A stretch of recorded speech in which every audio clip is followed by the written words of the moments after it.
Welcome to section 8.3, adding and subtracting radicals. In chapter 8, we have been dealing with roots, and we've talked about what they mean. We've talked about multiplying them and dividing them and simplifying them. Now, for the last section that we cover in chapter 8, we're going to be adding and subtracting them. Now, the basic premise behind this is not that difficult. It's basically like combining like terms. Okay, so I'll kind of come back to this. If you look right here, we have 16 times the square root of 2 minus 18 times the square root of 2. This has the same basic pattern as 16x minus 18x. And I say it's the same basic pattern because I have the same value here and here. And even though we don't know what that value is, we have the same value here and here. When you have exactly the same radical, meaning it has exactly the same number inside, and if there were any variables, it would have the same variables on the inside. They have to be exactly the same. If you have that, you can combine like terms. Now, if you look right here, if we were doing this, it would be 16 minus 18, which would give us a negative 2x. We do exactly the same thing here. 16 minus 18 would be negative 2, and then we keep that exactly like this. Now, remember that this calculator and the black calculators we had in class are extremely similar on how they work these. Remember, your calculator can handle some of these problems. If I enter 16 square root of 2, make sure you use your arrow to get out from under the radical sign, minus 18 times the square root of 2, it will give me negative 2 square roots of 2. So it can handle some of these. Okay, now we do have to simplify every radical. This is the same kind of idea as every time you use a fraction, you have to write your answer in lowest terms. It's one of those things that's just expected. Now, 2 is a prime number, so this doesn't simplify any further. This is your answer, negative 2 square root of 2. All right, let's check out this one. 6 times the square root of 7 minus the square root of 7. I have the same square root here and here, so it is this basic pattern, 6x minus x. Now remember that that's an understood 1 right there. This is also an understood 1 right there. 6x minus 1x would be 5x. The same thing happens here. 6 minus 1 is 5, and then you keep the square root of 7, just like you've kept the x. 7 is a prime number. That will not simplify.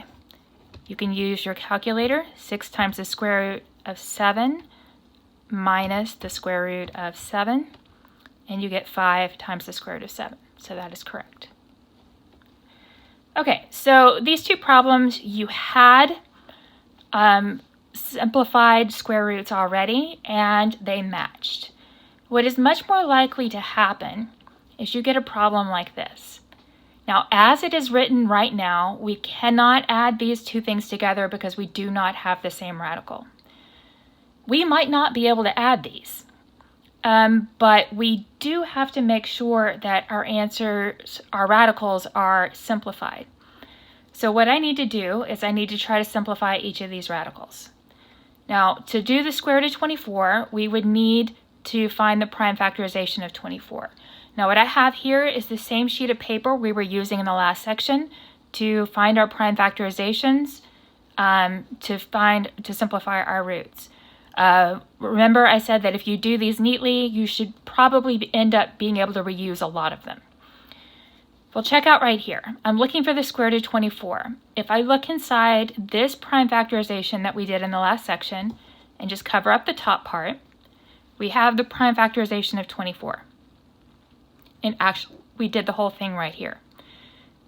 What we would do is we'd look for a pair of 2's, so a 2 comes on the outside, and then we have a 2 and a 3 without pairs, so we multiply those back together, and it is on the inside. So instead of writing the square root of 24, I'm going to write 2 times the square root of 6, which was from right here, plus 6 times. Just open this up. This is a multiplier. I want to find the square root of 54. So I look through all of this, and do I see a 54 somewhere? Yes, I do. It's right here. We used it to find the cube root of 54 previously, but we can still use the same thing to find the square root. I'd be looking for pairs. I have a pair of 3s right here. I'm just doing it on the other side.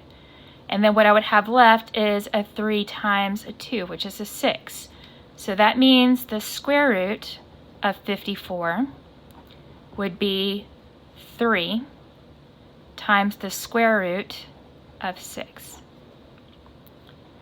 So I'm going to come back to my problem.